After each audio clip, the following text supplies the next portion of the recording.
Namaste and welcome to everybody to this first book being launched by Pippa Rann Books and Media. And a very happy Onam to anybody who is a Malayali or knows about Onam, this great festival from Kerala. And it is a great privilege and honor for me to welcome everybody, but especially, of course, Dr. Giri, our chief guest, who will be properly introduced, of course, by Meera ji when she takes over the chairmanship in a moment. And so may I especially welcome you, Meera ji, as chairman of this event. Meera ji is a well-known poet and author. She is a member of the Every Woman Treaty on Violence Against Women and Girls, and she is a very well-known social activist, trustee, and executive vice president of the Guild for Service, one of our oldest Indian and largest Indian social service organizations, founded nearly 100 years ago in 1923. So, Meera ji, welcome, and do take over the chair. Thank you very much.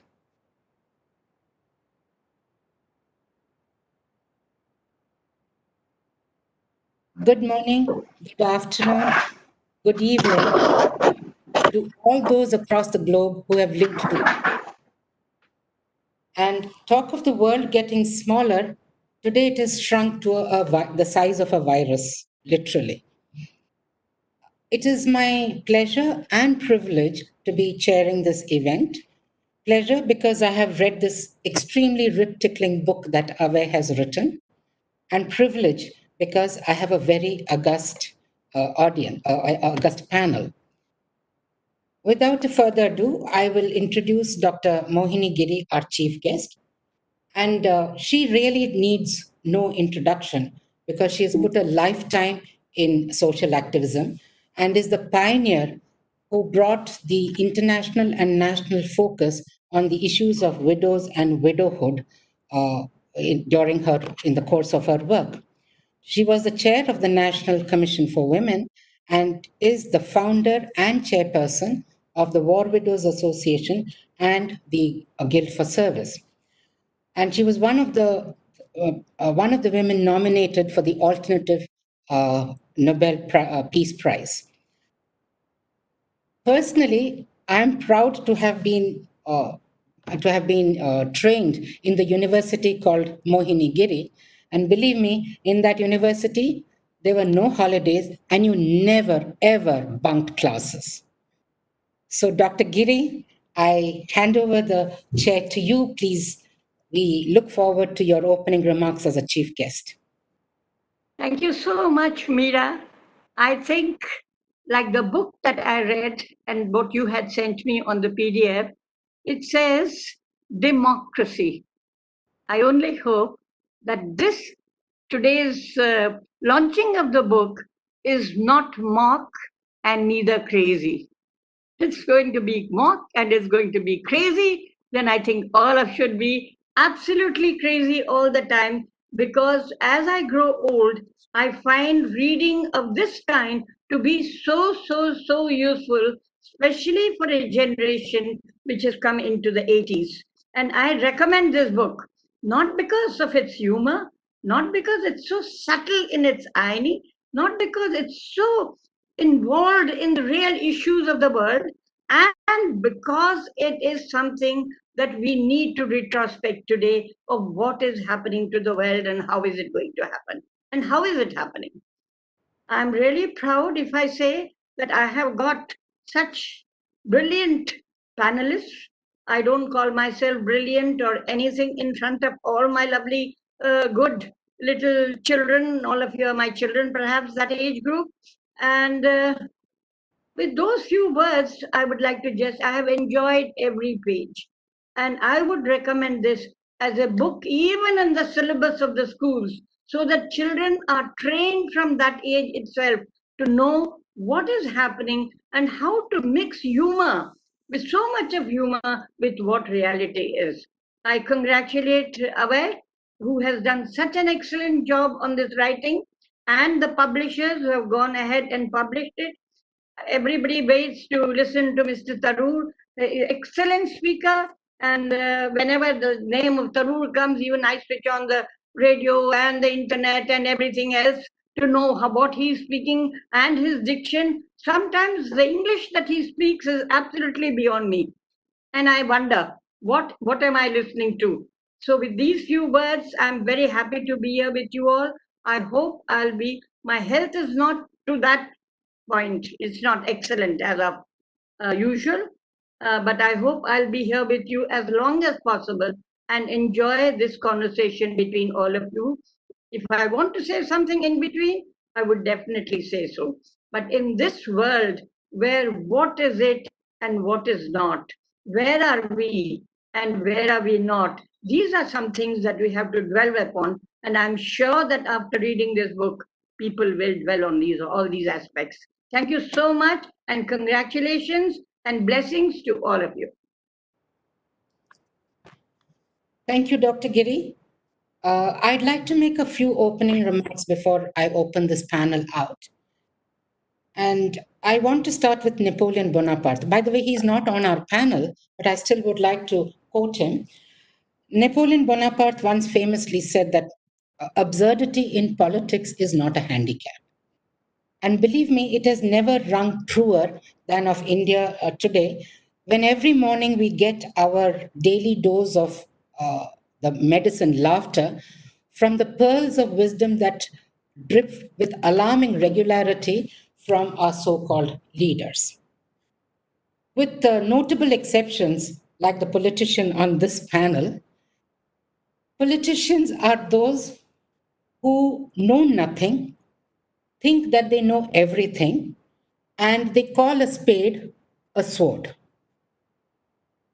I admire them because they have impossible solutions to all probable problems and have an answer for every question, which, by the way, they feel they are often misquoted.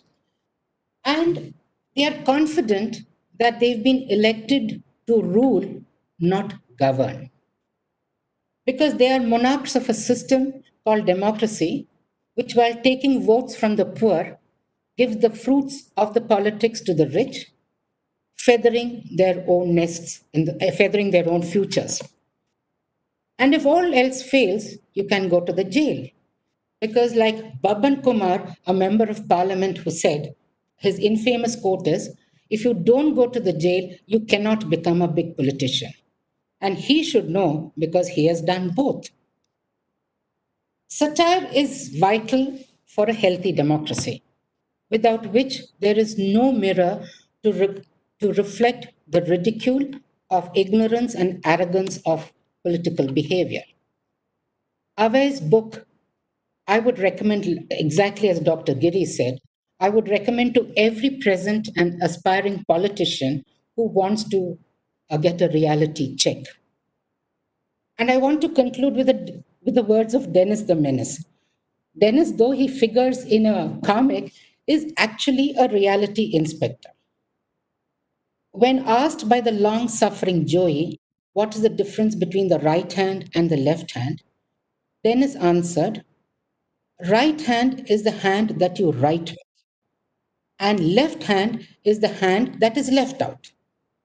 So today, not just in India, but anywhere else in the world, if you are right, then you are right.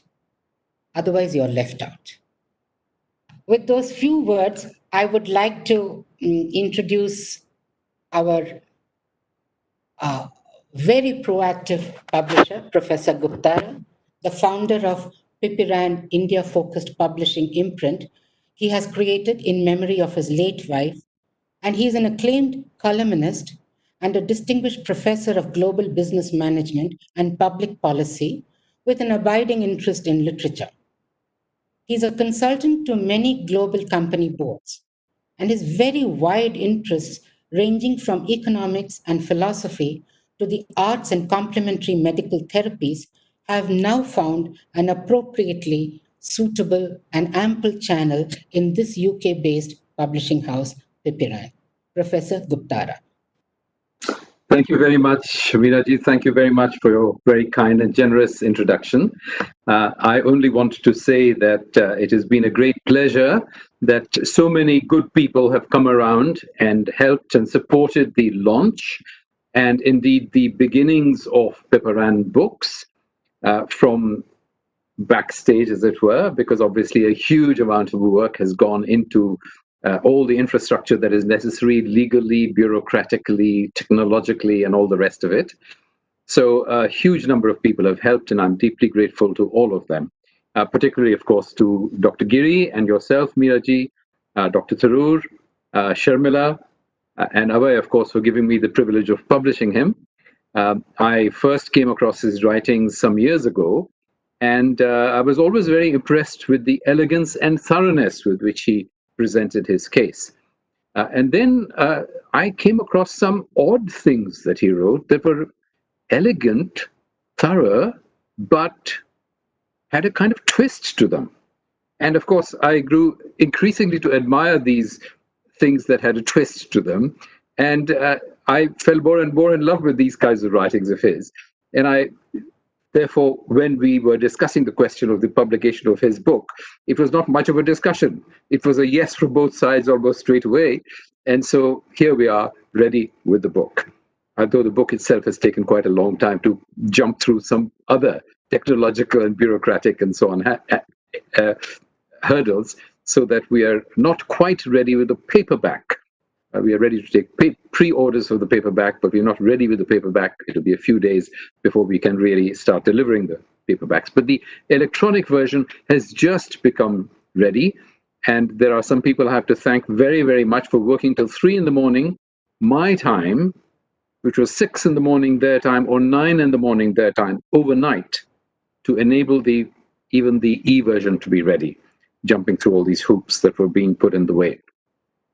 So eventually the book is here, and I must say I'm thoroughly delighted that Avay Shukla has written the book, has given me and the publishing house permission to publish the book, and I hope that it will be a huge means of entertainment, education, and indeed civilization for not just people in India, not just those who love India, but even for those who do not know India and do not know Indian politics and Indian society, because the way in which he writes is the epitome of civilization. It looks at reality, but it looks at reality in such a way as to both entertain and educate. And his style of writing, of course, is extremely witty. So I'm delighted that we have been able to publish your book, Avay. Thank you very much, and I hope that there will be a great future to your book. You have published 2 previous books, which have both done very well, and I hope that this will do perhaps better than them, but certainly at least as well as they have done. Thank you very much. Thank you, Professor Guptara. It's my pleasure to invite Avay Shukla to give his remarks. Avay has retired from the Indian Administrative Service, and he's an ardent nature lover, environmentalist, and high altitude trekker. During his tenures in the hilly state of Himachal Pradesh, he spearheaded the creation of 2 national parks and the preservation of Shimla's 400-hectare green belt by declaring it as a no construction zone. And he went on to submit a report to the Himachal Pradesh High Court in 2010, documenting the environmental damage caused by hydel projects in mountain areas and suggesting policy changes. I hope, Avay, for the sake of this country, it is the report that you have given is not gathering dust in one of the shelves of the High Court and is actually going to be put into some use. Avay has a remarkable capacity to see the absurdity and to see beyond the absurdity and translate his observations into gentle satire. He pokes fun, but he never hurts because his tongue in cheek humor, while making you chuckle, prods you to think. Frankly, I think he's a Samuel Johnson and Charles Lamb rolled together in an Indian avatar. In the course of my work as a social activist and a gender rights activist, I've often found the Indian bureaucracy very sour-faced, dour-faced, with an overweening sense of their own importance. Avay, with his self-deprecating, rib-tickling humor, has actually restored my faith in the Indian bureaucracy. Thank you, Avay, and it's my pleasure to invite you to give your remarks. Thank you. Can you hear me? Okay. Thanks a lot, Meera. Thanks a lot. And that report which you mentioned to the High Court, that's been carried under. So as normally happens, and I don't think we're going to hear anything more about that report. I am. I appreciate the fact that all of you are here. You spared your time to come for this launch, and my heartfelt thanks to all of you.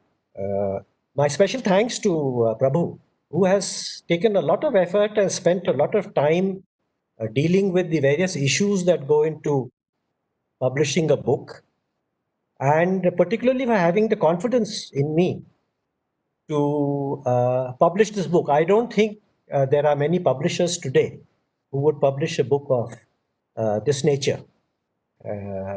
So, Prabhu, a personal thanks to you. I'm grateful to Shashi also because Shashi, I got in touch with Shashi in the same manner that I did with Prabhu. I think some common friends forwarded various blogs to Shashi also, as it was to Prabhu, and then we got in touch. And since then, over the last couple of years, he's been extremely supportive. He's been retweeting the blogs also.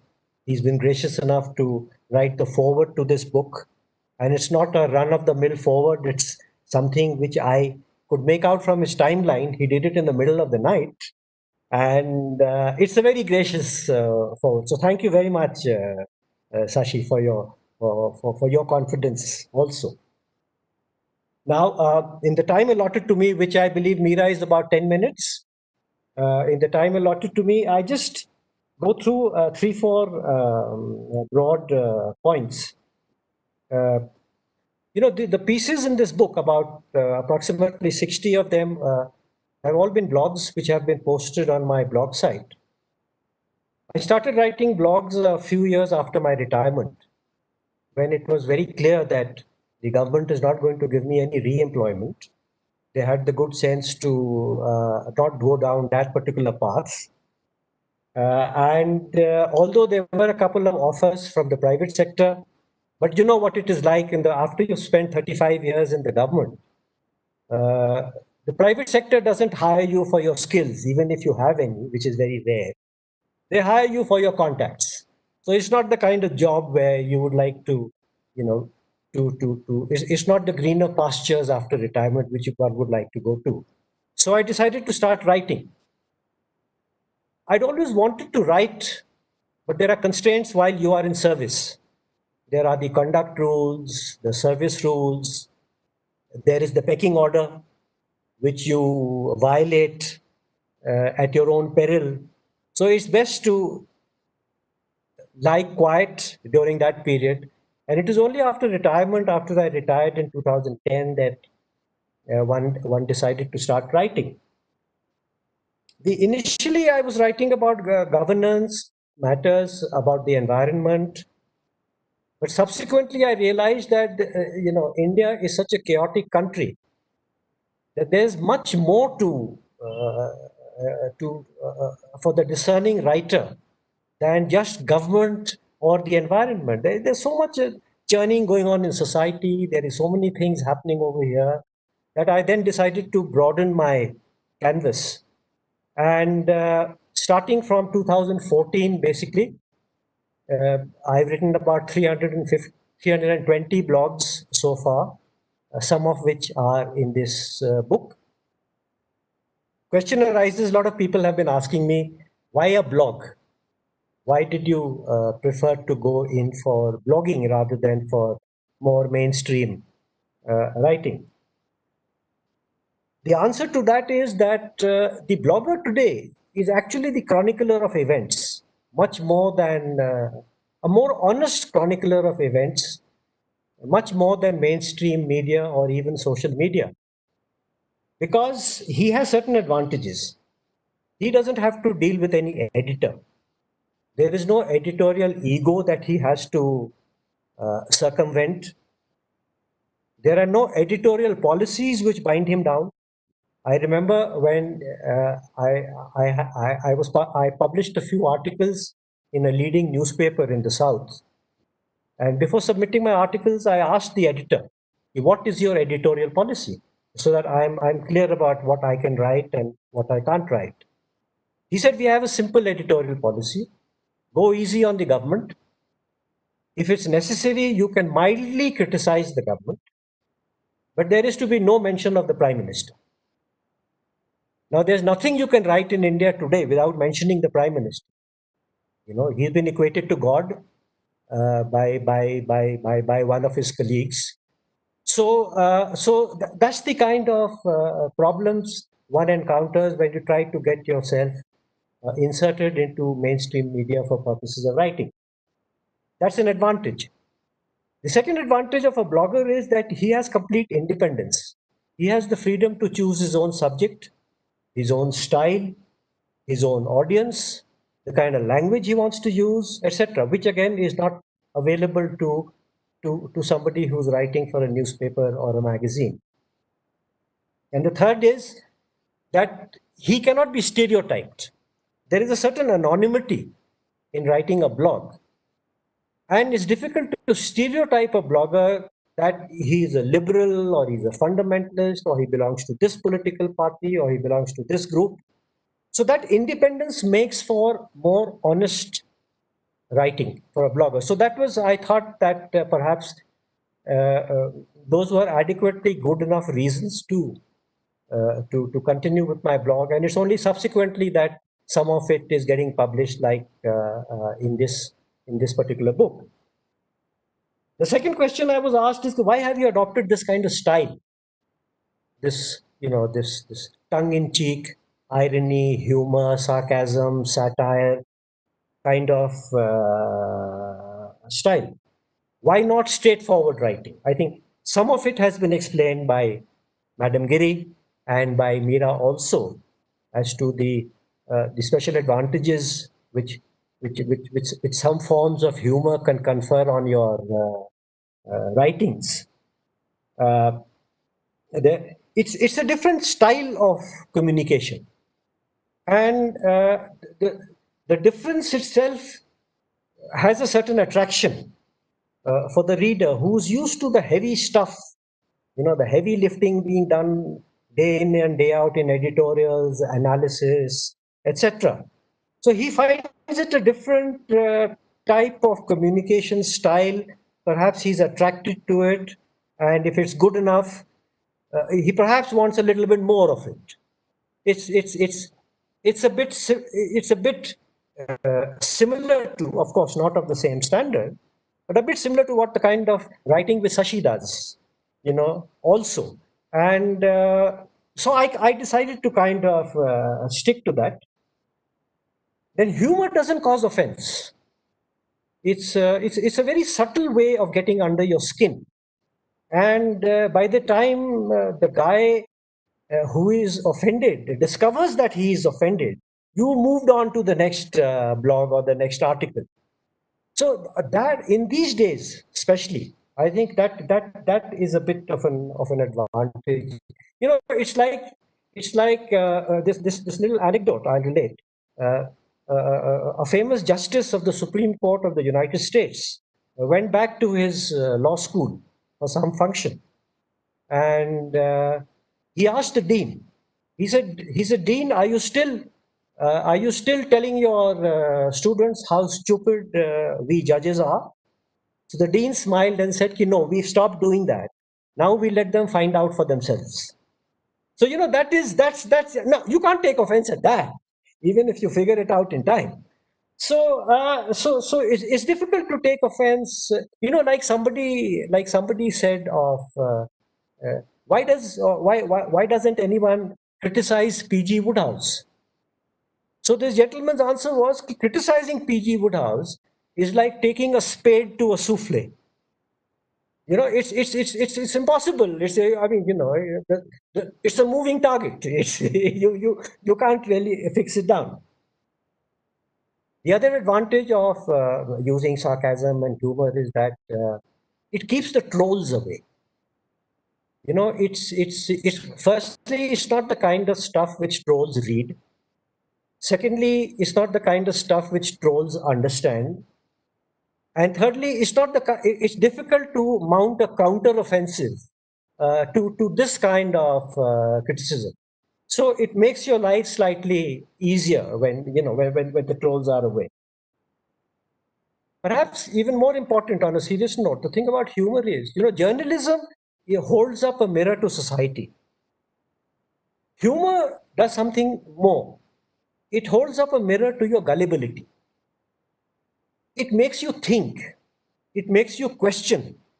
It makes you doubt whatever views you have, whatever views you have been fed. And therefore, to that extent, I think it's a useful mechanism, especially in this world of today, where we are flooded with propaganda and fake news and untruths and government-sponsored versions, etc. So, so this kind of writing, like by holding, it exposes your gullibility and makes you think again. Okay, should I go back to what I had conceived or preconceived, and should I think again? That's an advantage again. And of course, you skirt around by using humor rather than a more direct offensive or language. You skirt around the three banes of all authors today in India, which is sedition, defamation, and contempt. We are all constantly walking this borderline, the new LOC, as I call it, the line of caricature. We are constantly walking this particular line. So it's a bit of a safety precaution. Now, I'll tell you what I mean. I'll just, Meera, can I read one excerpt? Okay. This is what I meant about saying that it's difficult to take offense. This is from a piece in the book called Notes from a Really Smart City. It's about Kanpur. Kanpur is the city I come from. It's not my fault. As Bill Bryson said, somebody had to. So I come from Kanpur, and this is a bit about the psyche of Kanpur. I'll just read one paragraph from that. The good burghers of Kanpur love the IAS. Every family wants the son to join the IAS and the daughter to be married to an IAS officer.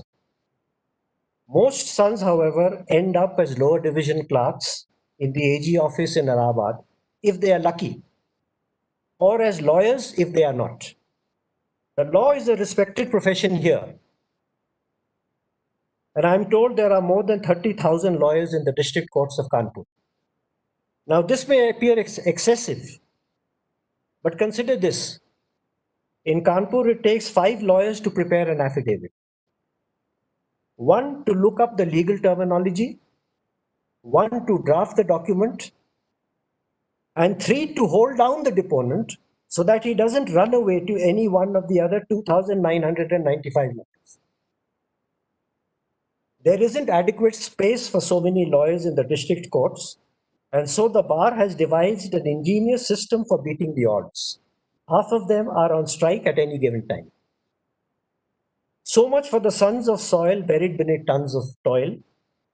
The daughters just have to have an IAS groom. This is very important in UP. The daughters just have to have an IAS groom. And for this, their doting fathers will go to any length short of kidnapping the IAS guy. Kidnapping has been tried but abandoned, since it's extremely difficult to get rid of an IAS officer once he is ensured free hospitality.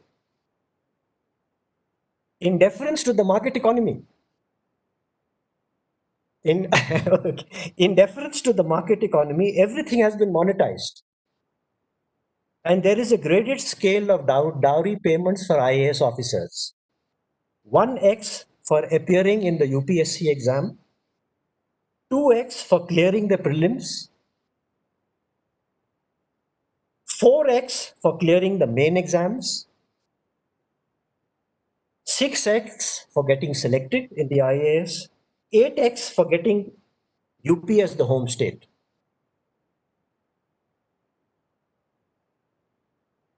One of my batchmates, who was in the 8x category, was approached by a prospective suitor who offered him a choice of 3 car models. There were only 3 models back in then. I'm speaking of 1975. Who offered him 3 car models if he said I, an Ambassador, a Fiat Padmini, and a Standard Herald. Said batchmate took the Ambassador. He has since upgraded the model. That is the wife, not the car. So, this is essentially Kanpur, but it would be difficult to take offense at this. I'm hoping, but please don't get me wrong. Humor is serious business. It's not just fun and games all the time. You really have to select a subject, narrow down on the important aspect of it which you want to highlight. Think about how it lends itself to satire or humor or poking fun at, and then evolve a scheme and a language in which to do it. It's not, otherwise it becomes slapstick. And the other most important thing is any humor, whether you are a stand-up comic or whether you are a writer or whatever, is that there has to be a core element of fact, a core element of truth, a nucleus of truth surrounding what you are writing. If you don't have that, then nobody's going to take you seriously and nobody's going to come back to read you. So therefore, it is serious business. And you'll find in this book that I have addressed serious issues in a satirical manner. For example, state surveillance, the mounting state surveillance, I have addressed in Aadhaar, in a piece called Aadhaar Under My Kurta. Corruption, I have tackled in a piece called Preserve the Bribe as a Legacy. Intolerance, in No More Waiting Till the Cows Come Home. Police violence, I have addressed in a piece called The Half Encounter, UP's encounters. Judicial stupidity, I've made bold enough to address that particular issue also in a piece called 50 Shades of No. Sexual predation has been tackled in a blog called From Eth to Me Too. And economics, economic policy, etc. I have tackled in a more recent piece called titled Getting a Nonsense of the Budget. So there is an underlying seriousness in the book, in the various pieces. And therefore, it's not that I'm running away from reality. I'm very much focused on that. The final thing I would like to mention is that somebody mentioned, I think Meera mentioned about the self-deprecatory humor. I think that too is very important. It's not humor if you're not able to laugh at yourself and your own milieu from which you come. If you're constantly taking a dig at others all the time, then you are mocking. You're showing a certain superciliousness, a certain superiority over them, which is fatal for anybody who wants to be read. So you must have the ability to identify your own weak spots and laugh at yourself. Don't forget, even Atlas shrugged and even Homer nodded. And to prove that I am not shied away from this, I'll just Meera, my second and final extract. This is from a piece called The Writer's Curse and Blessings. I'm quoting. I'm talking about how nobody buys my books. The previous two books, Prabhu, I hope we fare better with this one. But I'm generally talking about how. So here I'm quoting now. But maybe I'm being too harsh on them, going by my own family and friends. Now I have a fairly large extended family. Even if I were to discount the guys who are either in judicial custody or have jumped bail. And they can also read, although writing requires a little bit more effort. Members of my social circle are more law abiding, and some of them even pay their taxes. But very few of them want to buy my books. They expect them to be dished out as gifts, never mind that it's nobody's birthday or wedding anniversary. I guess it's the effect of this new Amazon Swiggy culture of getting everything at discounted prices or totally free. I should be happy that nobody is demanding cashbacks. But really, I don't mind giving them away. Nobody's buying them anyway. But then I rarely get any feedback either. Nobody tells me whether they liked the book or used it as printed toilet paper. Except, of course, from the good wife, who is never lacking an opinion or the urge to express it. I asked her about my last book, and Nirja replied, "Are you sure you really want to know?" "Sure," I replied cheerily, though not very truthfully. "I've always valued your advice." "Okay then," she said, two comments. One, there are far too many conjunctions. "What's wrong with that?" I queried. "The idea is to stitch the story together." "Conjunctions are good." "Nope. The road to hell is paved with good conjunctions." I digested this Sadhguru type of statement and asked her, "What's your second observation?" I asked, hoping for a more positive review this time. I was about to be disappointed. She said, "Your style belongs to the coitus interruptus school of writing." "Huh," I said, "what exactly is that supposed to mean?" She was calmness itself, like a school teacher talking to a naughty child. "See," she explained, "you use too many punctuation marks, especially exclamation marks. It disrupts your rhythm, interrupts the flow, and delays the grand finale. Sorry, I meant grand finale." So so this is another kind of example of the kind of stuff that is awaiting anyone who's going to pick up a copy of this book. But it's been great fun writing it, and I hope to continue till they lock me up someday. Thank you very much to all of you. Thanks. Thank you, Avay.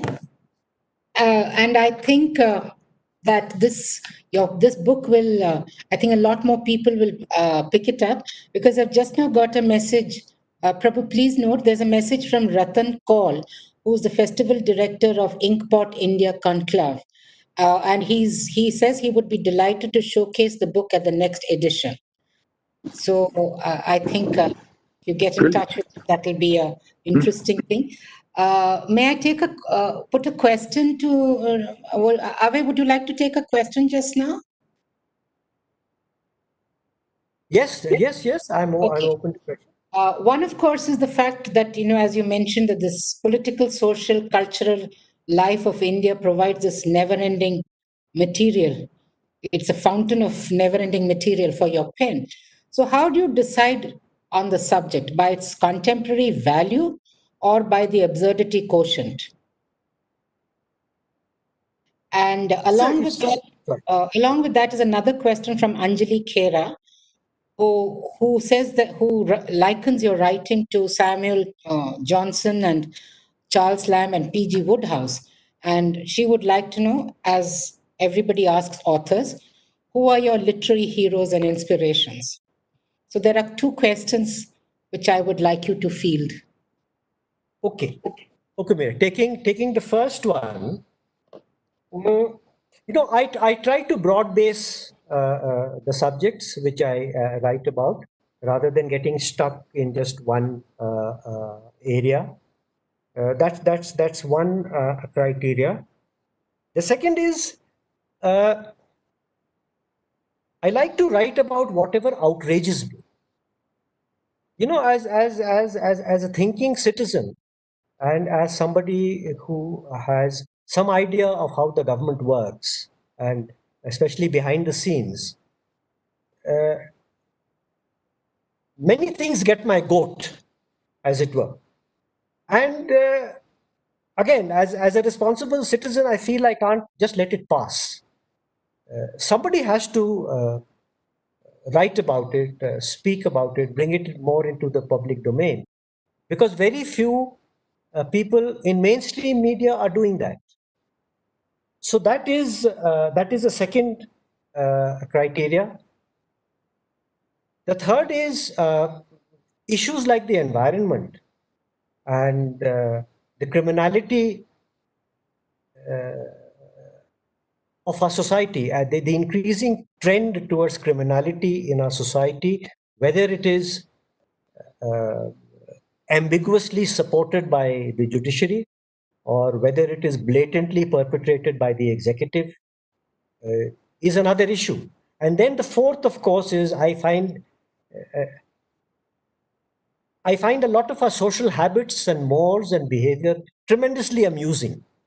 And that provides rich fodder for anybody who would like to, for any satirist or humorist. Yeah, as Art Buchwald said, that you don't have to write about satire nowadays. It's all around you. You just have to record it. You just have to record. So a lot of what I do is that. What the second question was who are the authors I read, and it's pretty eclectic. It's pretty wide ranging. But I would say that, and Shashi would agree with me, although he's a few years junior to me. But we almost grew up in the same era, and the authors who made a permanent impact on me, thanks to our Jesuit fathers, who are the ones who guided us to them, was, for example, in my school in St. Xavier's, Ranchi, one father told me that if you want to write good English, you can't do it unless you read P.G. Wodehouse. P.G. Wodehouse is not just humor. He's the most elegant expressionist of the language. So we grew up with P.G. Wodehouse, Jerome K. Jerome, Oscar Wilde, Mark Twain. I believe Shashi is reading Huckleberry Finn again these days. I saw somewhere, Mark Twain, Groucho Marx. These kind of people, and the younger you are when you read these people, the more indelible the impact which they leave on you. Subsequently, of course, there's a whole host of writers, but these are the ones I would single out for special mention, as it were. Thank you, Avay.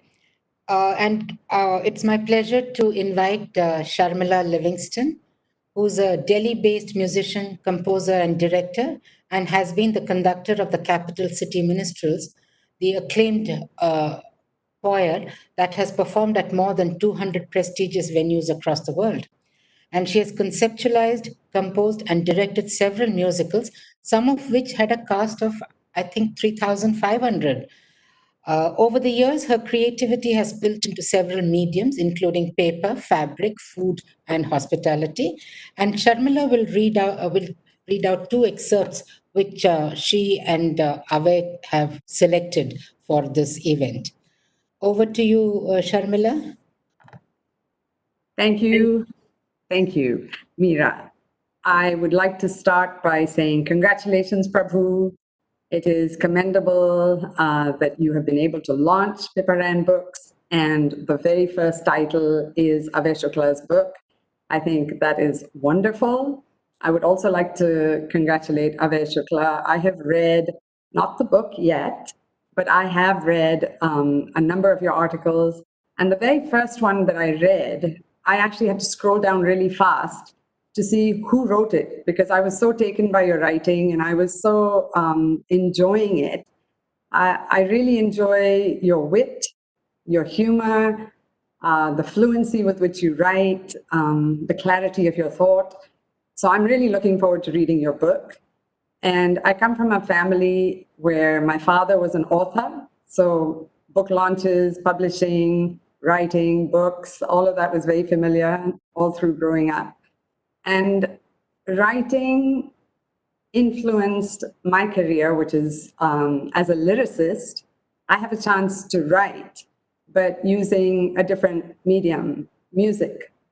And I know sometimes social issues and the reality that we live in, sometimes coming in a different medium than we're used to, speaks louder, because sometimes it just gives you a chance to think a little deeper than you would if you just glimpse over a newspaper article or something that you see every day. So I really have enjoyed even reading the small excerpts for today. I have chosen with you these two. I'm going to start with the first one, the trust deficit. The same trust deficit has blighted my view of women. Time was when you saw a beautiful woman, you knew that she was created by a God who had an eye for good things. No more. The raven again. This manufacturing has now been outsourced. Chances are that a plastic surgeon has much more to do with her looks than God. It now takes years to shape an hourglass figure, and those stunning curves and angelic face that took your breath away faster than the Diwali smog probably belong to a cyborg. The firm, provocative bust line is probably the result of a procedure called exilis. Those suicidal curves would be sculpted by Cool Sculpt and skin needling. That taut, wrinkle-free skin owes much more to Ultherapy and Thermage than aerobics. That teenager face has probably been pulled into place by a vampire facelift. The sunset glow on the face is probably the work of mesotherapy and vitamin drips. That perfect derriere, a paean to liposuction. How times have changed. In our time, insofar as women are concerned, what you saw was what you got. Today, what you see is what she paid for. No longer does beauty lie in the eye of the beholder. It lies in the scalpel of the plastic surgeon. In the same vein, eating out nowadays is filled with suspicion and distrust. I'm mostly a vegetarian, and in the old days simply looked for a Vaishno or pure vegetarian restaurant. But I can no longer trust these appellations thanks to fanatic nutritionists and dietitians. My daughter is one of them, by the way, one of those. I now have to further check whether they are flexitarian, mostly vegetarian, eggs and dairy products permissible, lacto-vegetarian, no meat or eggs, but serving other dairy products, or hardcore vegan, no animal products of any type, period.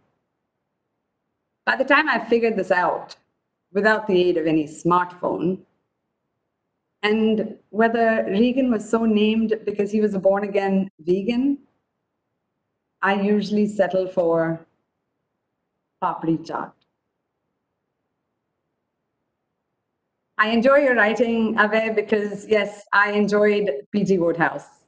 He was one of my favorites growing up. I enjoyed James Herriot, also great sense of humor as he regaled stories from his experiences. And I also enjoyed Asterix, those comics. They were brilliant. And I didn't realize when I was a kid that it was also actually political satire, and that those characters in those stories were actually real life political characters. I never realized that when I was a kid reading Asterix. But I thought they were brilliant, absolutely brilliant. And that humor really makes you want to keep reading. So here goes the second selection for tonight. Getting a nonsense of the budget. A budget is basically a roadmap for going broke in a methodical manner without letting the cat out of the bag, or bahi nowadays. And the choice before Mrs. Sitharaman was whether to fudge the BE, bullshit estimates, or the RE, rigged estimates. To put it in Hamlet's words, to be, BE, or not to re, RE, which is why data had to be obtained from Wikipedia.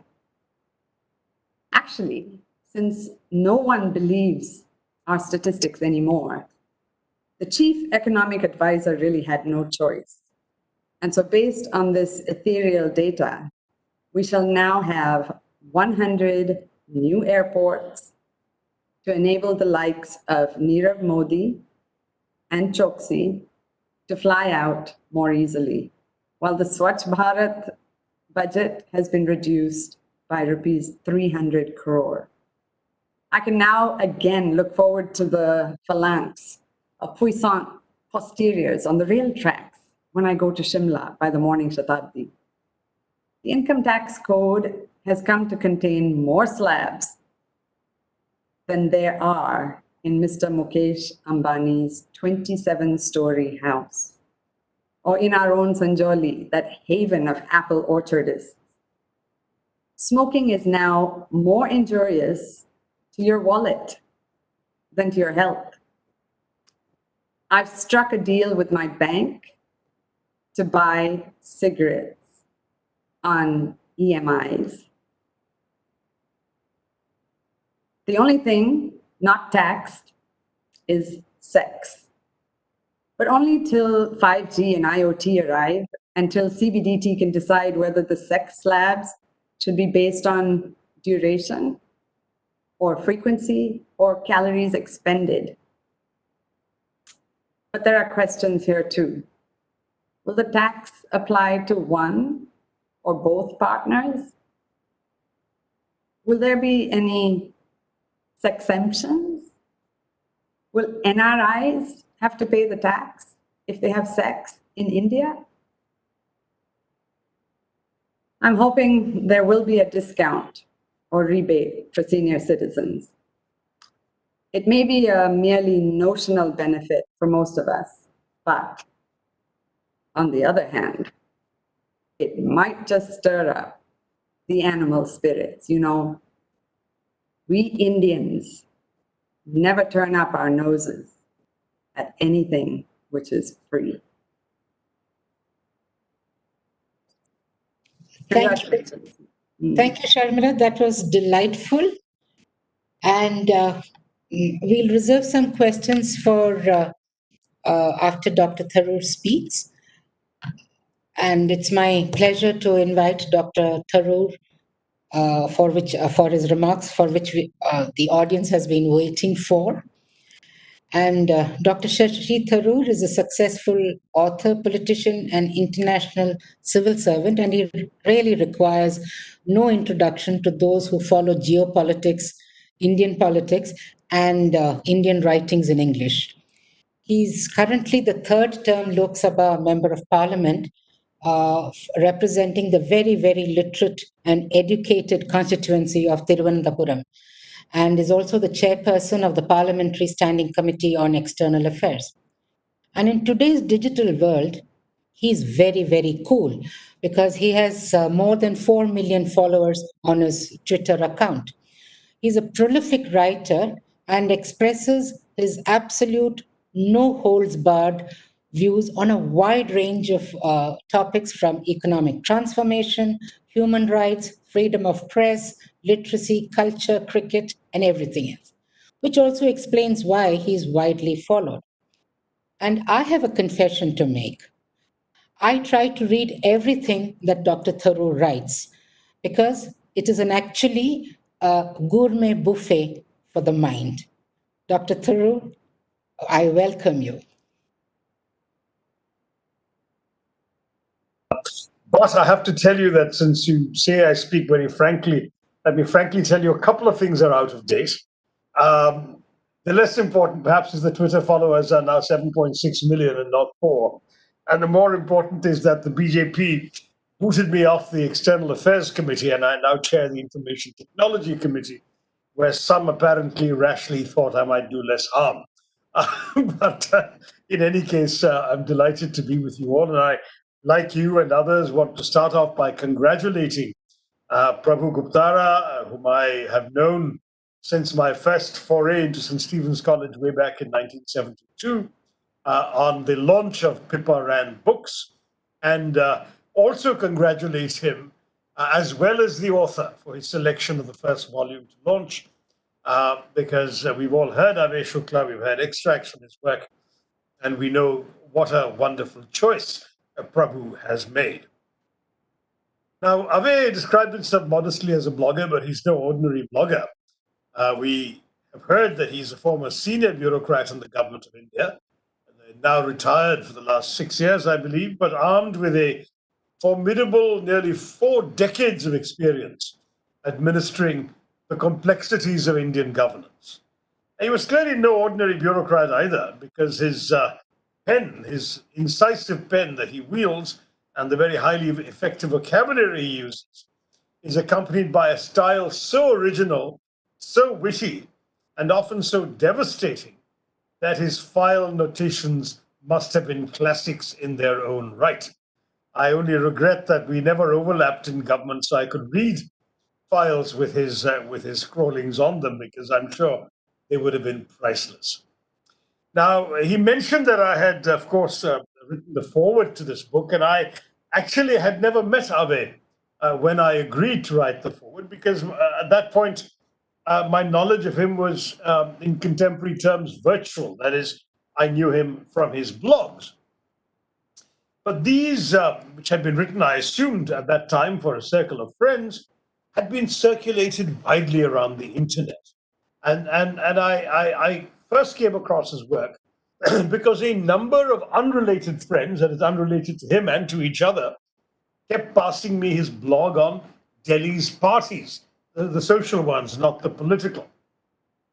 And I had never read anything like it, a brilliant, hilarious, and painfully accurate takedown of a social phenomenon so ubiquitous in the nation's capital that one never quite notices how absurd it all is until one sees it through the eyes of the detached and sardonic observer, a role that Avay Shukla plays to perfection. I think once you have read that, you will never feel the same about the next dinner party you attend in Delhi. And since many of us in the pre-COVID lockdown era were constantly having to attend dinner parties, it was absolutely a rib-tickling, eye-opening delight. And that's why people kept passing it around by email, by WhatsApp, by word of mouth. In fact, since everyone's been reading excerpts, I'll share a couple of paragraphs from his from the blog that won me over. Early on, it says, nobody ever arrives at a dinner on time. To do so ensures you will never be invited again. Such aberrant behavior reveals more about you than a petri dish does about a virus in Dr. Lal's path lab. It indicates, for example, that you are unemployed or, God forbid, retired, that you have no other place to visit that evening, that you are trying to save on the air conditioning charges in your own home, that you are unimportant flotsam.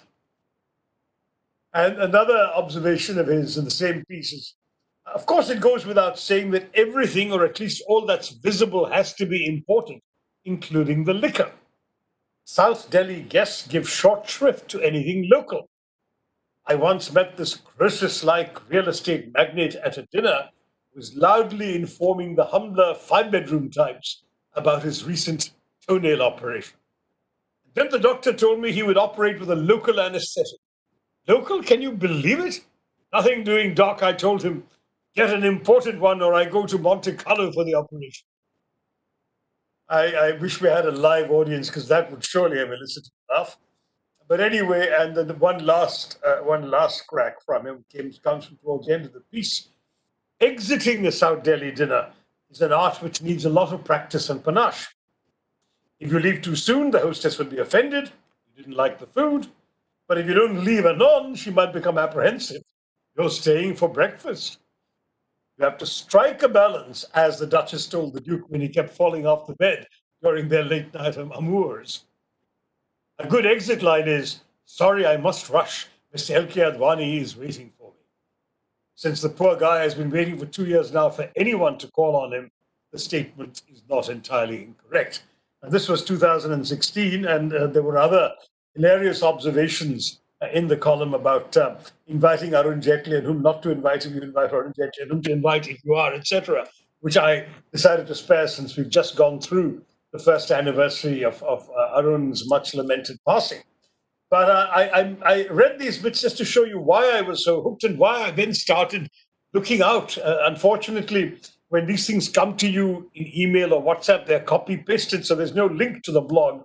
And I kept asking, who is this Avay Shukla and how do I find the rest of his stuff? I Googled him, but at that point, back in 2016, a lot of his pieces were not on the net.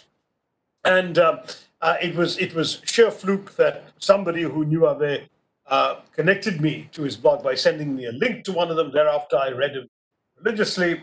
I did indeed, as Avay says, start tweeting some of the pieces I found hilarious and pertinent and effective. And I'll come to that in a minute. But anyway, once I did that, I think he decided that when Prabhu was going to publish his book, he would reach out to me, and I was delighted to say yes. But, you know, it's not just, Avay's sharp eye is not limited to social observation. With his knowledge, his experience, and his command of a wide variety of subjects, in keeping, of course, with the fabled omniscience of his tribe, the Indian Administrative Service, he's equally insightful analyzing government projects and schemes, the follies and failures of rural development, and the nation's congested roadways, because he has experience of those going up to his retreat in the hills. Every subject is tackled with a command of both the issue, the material, and his language that make his conclusions impossible to resist, however apocalyptic some of them might be.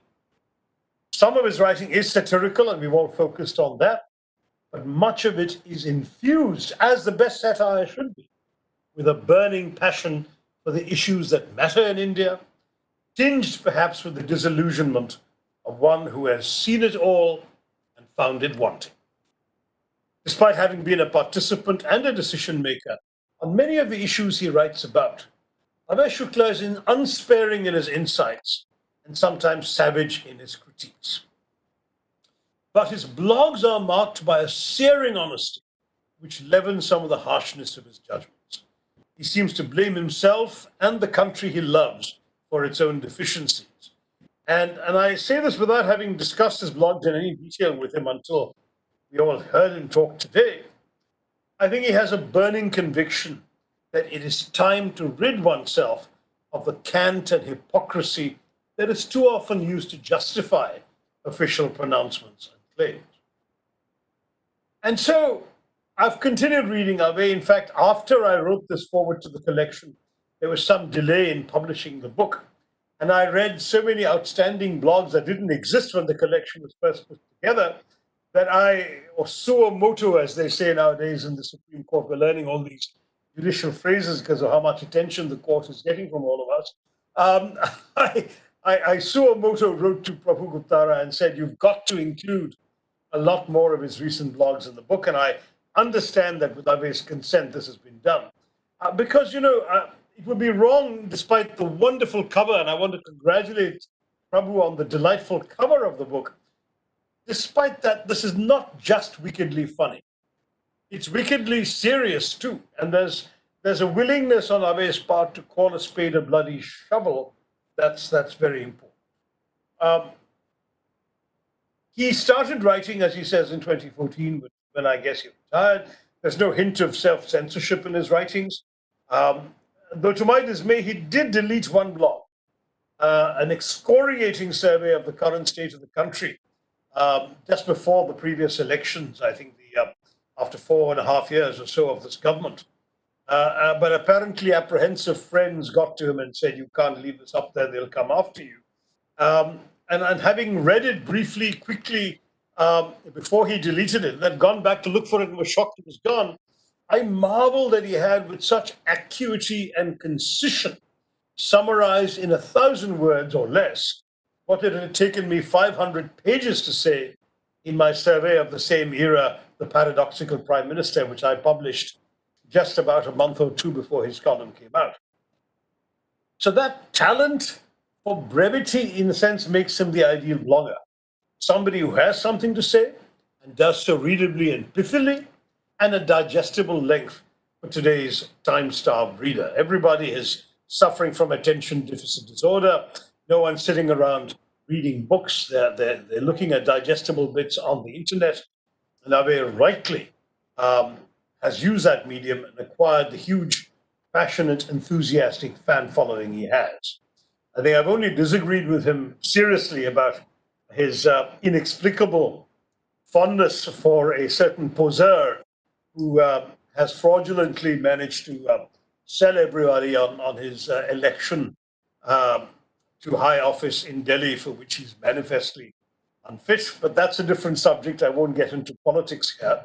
All I will say is that with that series of blogs apart, for which I make a strong exception, Avay Shukla's blogs are eminently worth reading for anyone who cares about India, where it's going and how it got this way. And I really want to congratulate Prabhu Guptara for assembling this collection of Avay's work. I really hope it finds a wide, discerning readership, which it fully deserves. And of course, while we all enjoy blogs, the advantage of having them collected together in a volume, in a book, is that it will last well beyond the transience of its original medium in cyberspace.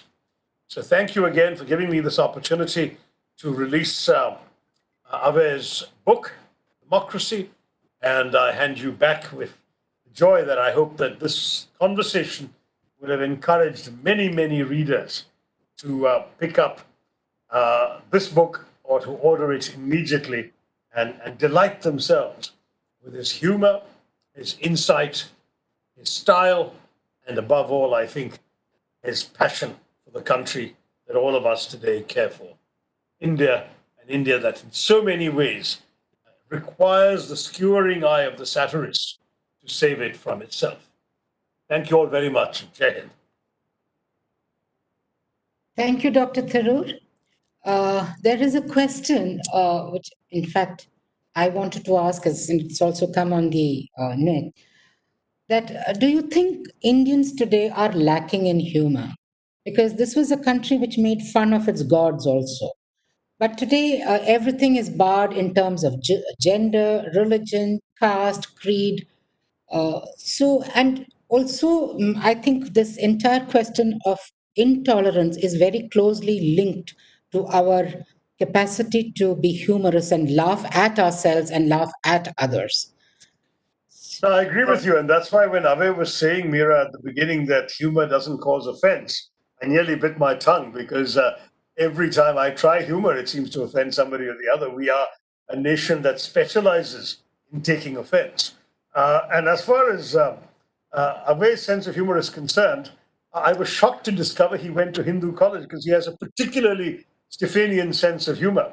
And all of us, like Prabhu and me, who went to St. Stephen's, were sort of brought up in the belief that Hinduites were incapable of anything that we were capable of. It was commonly said at St. Stephen's that, the reason Hindu college doesn't have an orchestra is because everyone there plays second fiddle.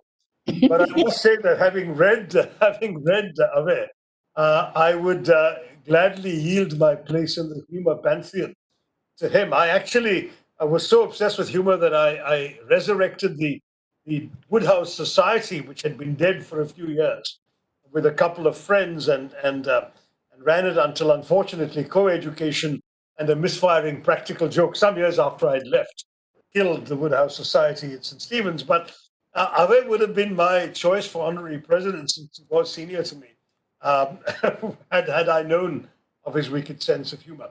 But I agree with you, Meera. I don't think that in India humor goes very well, and particularly not for those of us in public life. It's not that Indians are humorless. They're perhaps humorous in private. But the moment they get in the public space, they demand seriousness of you. I see it in all sorts of ways. Certainly, I see it on social media, where no politician is allowed to get away with being humorous, because if there is, there'll always be more pushback from the offended than from those who found it funny. You see it in the mainstream press, where there's practically no humor. You hardly ever catch a politician cracking a joke. We've come a long way from the days when, Sarojini Naidu and Mahatma Gandhi and Jawaharlal Nehru would say things about each other, not only confident that the person they're talking about would not take offense, but also knowing that nobody in the public space would misunderstand. And Mahatma Gandhi was a superb wit. I mean, the one-liners that came up with, many of you know about the British journalist who asked him, "So Mahatma Gandhi, oh, Mr. Gandhi, what do you think of Western civilization?" And he sort of nodded his head and said, "I think it would be a very good idea," which was devastating. And obviously one sentence skewered the critic. Or Sarojini Naidu sardonically saying of Mahatma Gandhi, traveling in third class but surrounded by all his followers and security and everything else, if only he knew what it cost us to keep him in poverty. I mean, all the sort of comment, you can't say those things anymore, either of those things, without being absolutely lambasted. And I know from bitter experience, I can't dare joke about cattle class in this country without being reminded of how many millions of votes it must have cost me. I mean, the fact is that our country is in that position. I think it's unfortunate. I think that politics without humor is impoverished politics. If you read accounts of the best parliamentary debates in Britain, for example, they're marked by humor. And if you look at some secretariat official in the Lok Sabha recently went to the trouble of compiling, but combined from both Rajya Sabha and Lok Sabha, jokes that have been cracked in the last 50 years of Parliament. And I must say they make very thin picking. It wouldn't be long enough for Prabhu Guptara to offer to publish it as a book. It would look too much like a brochure.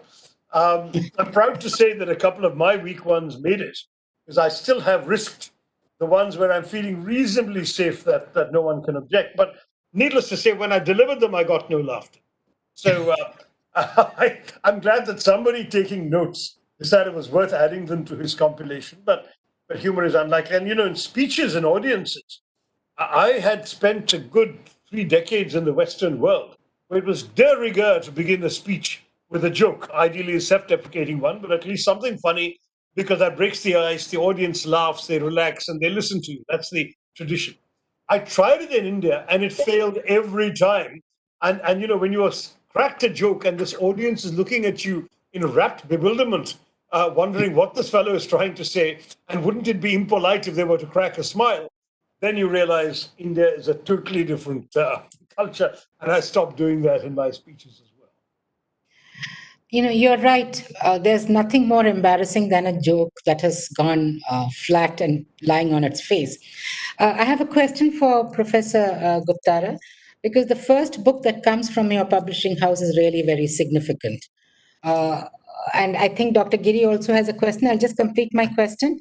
The first book that comes from your publishing house is very significant. And what made you select a compilation of Avay's blogs? And I think Dr. Giri has a question. I think, Finn, you'll have to unmute her. Can you hear me? Yeah, we can. Okay. First of all, I've enjoyed every minute of this, and I have enjoyed my virtual dinner with all of you. After that, the law of diminishing returns has settled in, and I think I'll have to leave you without asking those thousands of questions that are in my mind today. But someday, perhaps, I will address each one of you with those questions and ask you what they are. But I've enjoyed every minute. I've heard all of you, and I thank you very much for having me here today. Good night and good luck. Thank you. Thank you, Dr. Giri. Professor, would you like to answer the question now? Well, when you start off in publishing, you are surrounded by this great fog about what to publish and where your next books are going to come from. So I have been extremely fortunate, and towards the end of this program, you will see the publishing program that is already lined up. So I had a little choice in terms of what to start with. The great advantage of Avay's book is that it, first of all, already existed. It wasn't something that needed a huge amount of work, though he has kindly said that I put in a certain amount of work in relation to that. And the compilation, of course, was, again, primarily his work.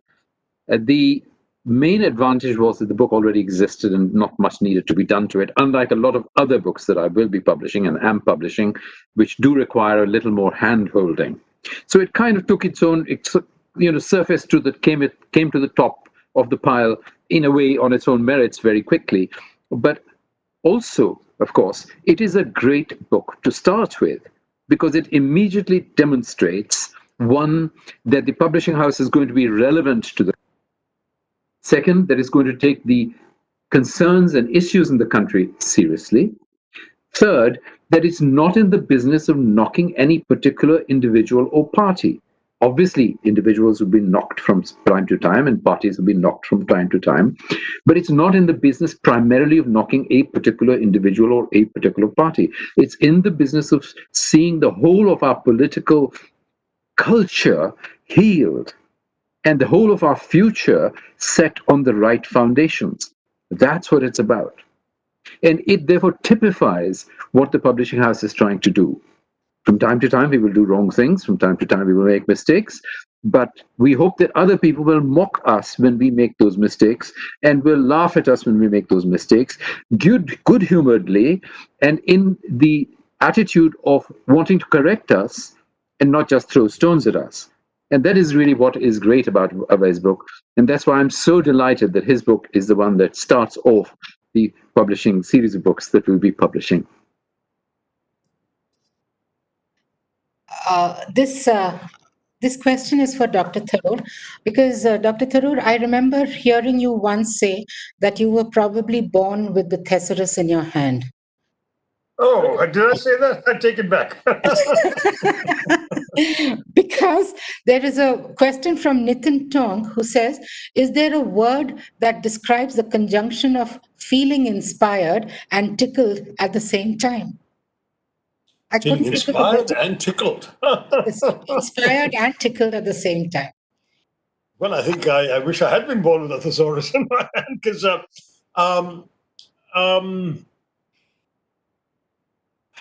no, it's difficult to find a single word because I think it's better to say that, because if you say, for example, provoked in a positive sense, it could, you could be provoked, for example, by some of the trenchant opinions that Avay expresses while being inspired because his critique embeds within it an expectation of higher aspirations. So one could say that, but provoked is not quite the word because most people will think it has a connotation that you don't intend to convey when you want to say inspired and amused. So for the moment, I can't think of it. But I would encourage you to say inspired and amused. It's not obligatory to find one word every time to express a complex idea. This question is for both Dr. Tharoor as well as for Avay. I'm sorry, I can't. I think Finn, can you unmute Professor Guptara? He's wanting to say something. Sorry. I think we do have a word, and the word is evade. That's a good one. That's the other question is for both Dr. Tharoor as well as for Avay. This comes from gentleman Akshat Dio, and he says, is the tolerance to satire today the same as back in the day for example, in the time of Harishankar Persai. And I do want to ask whether satire is a lost art in English writing. I do know that it exists in regional writings, particularly I can think of Malayalam and Bengali, that this kind of satire exists. But is it a lost art in English writing? And this question is for both Dr. Tharoor as well as for Avay. Well, I can't honestly pretend to be totally up to date with what is happening in English writing. All I can say, my own experience, is I wrote two satirical novels, one in '89, one in '91 or '92, and both did reasonably well. Great Indian Novel, in particular, has gone through 50 odd editions, various reprints. It's continuing to sell and be read by a generation that wasn't born when it came out. But a number of people have said to me, "You're lucky that you published it when you did, because today somebody would have had it banned as soon as it came out, because it's a novel that looks satirically at the characters, episodes, and events in the Mahabharata in juxtaposition with the characters, episodes, and events of the freedom struggle, conflating and merging the two in a satirical and I hope sometimes humorous vein, but doing so obviously while telling the stories of both in one seamless narrative. And that was a risky undertaking just to try and pull it off. But when I did succeed in pulling it off, the next worry was, would people have a capacity to appreciate that satire? Khushwant Singh, then the doyen of Indian journalists, devoted an entire one of his columns to that book back in '89. But he put in an alarming sentence. He said, go out and buy this book immediately because it'll be banned within a week. And that was a terrifying prospect, but fortunately it wasn't.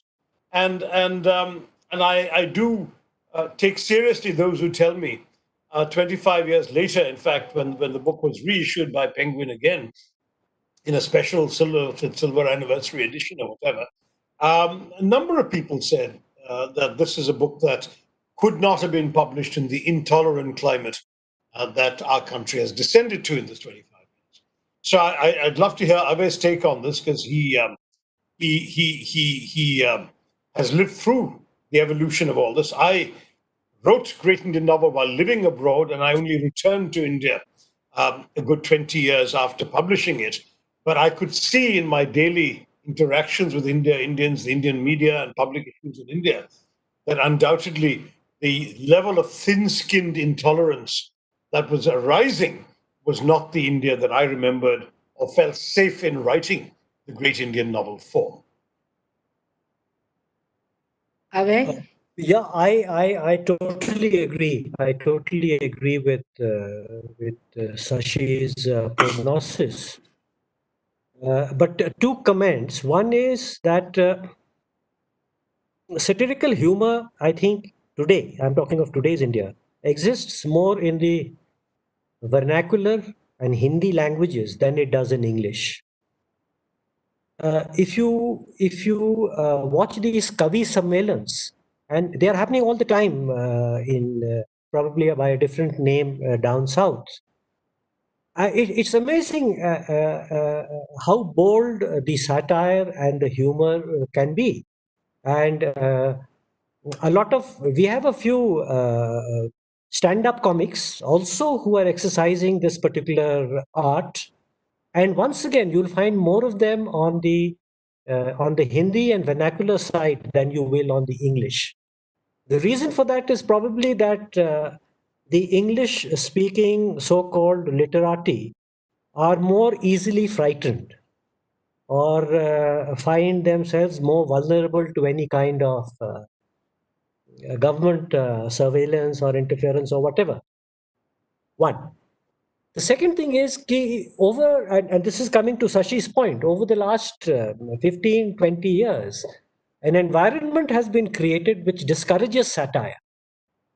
And this environment has been created primarily by politicians,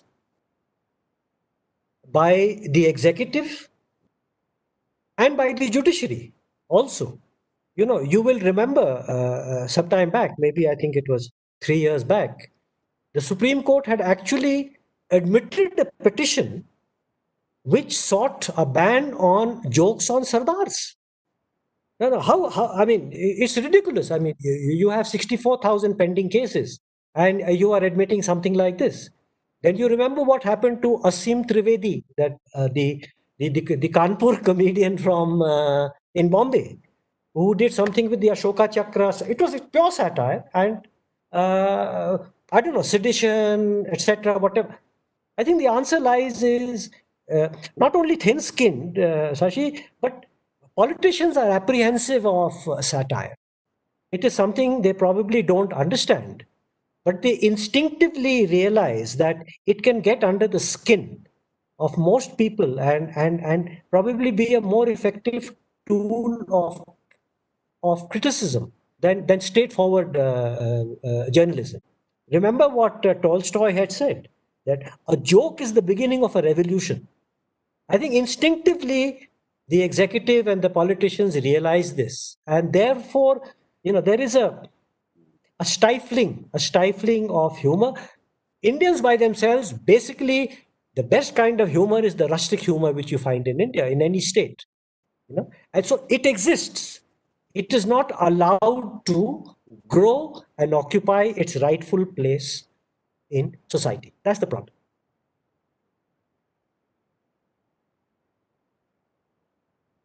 From Sandeep. Can you hear me? There is a comment. There's a comment from Sandeep Madan, who says, "Thank God we've got people like you, Avay. Your articles justifiably discomfit many VVIP targets of your writing. Do you receive messages and warnings to desist from such writings?" You want me to comment on that? Yeah, but I also want to, as the chair, I want to remind you we have 4 minutes. Yeah, exactly. I'll be very brief. Sandeep Madan is a very good friend. He's an erstwhile colleague in the IAS, 4 years junior to me, who had the good sense to resign from the IAS. And I think he went to the US in 91. He's a citizen there. He settled there. He's a follower of my blog, a very good friend. And to answer Sandeep's question, no, I don't get any of the kind of barbs, arrows, threats, abuses which somebody like Shashi does. But then that's the price you pay for having 7.6 million followers. You can't choose your followers. They'll follow you to hell or wherever. I have made it in principle. I am not on Twitter. I'm not on Facebook. So I've vacated that battlefield. I'm not there. So I don't get. I'm not subjected to that. Yeah. Thank you, Avay. And we are now within 3 minutes of closing. And I'll, Professor Guptara, is there anything that you would like to add before I thank our panelists?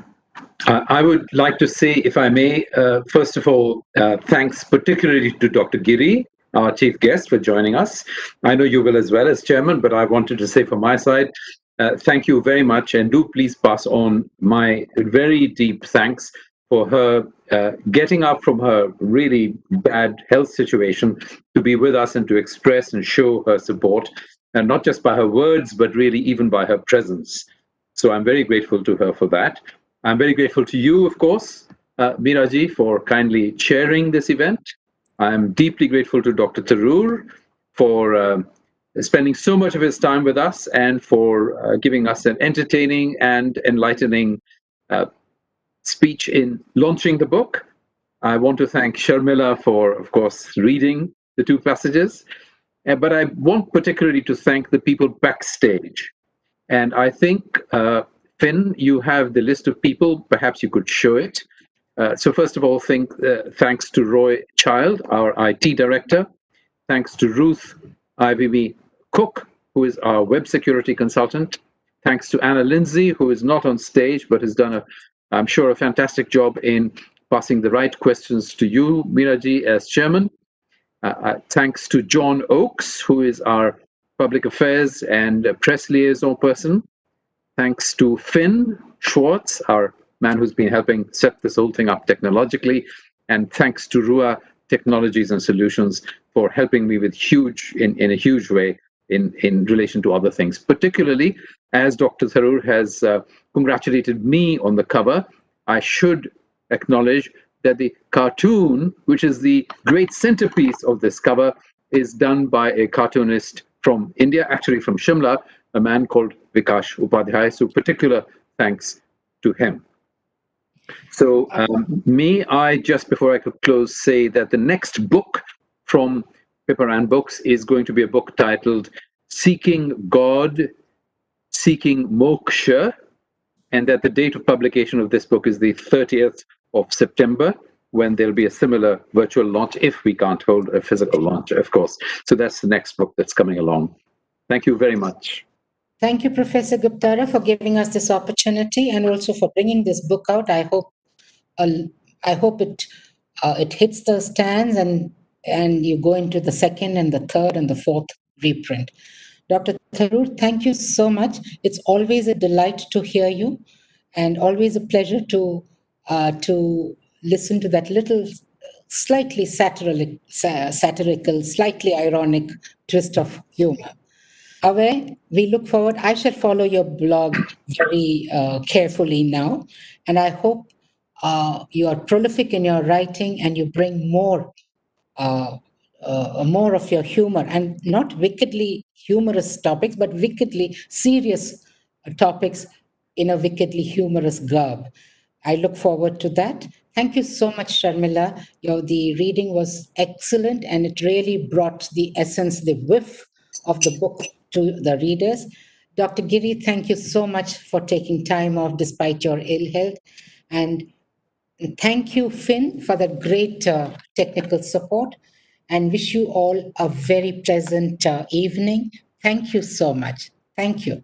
Thank you very much indeed, Raji. Thank you. Thank you.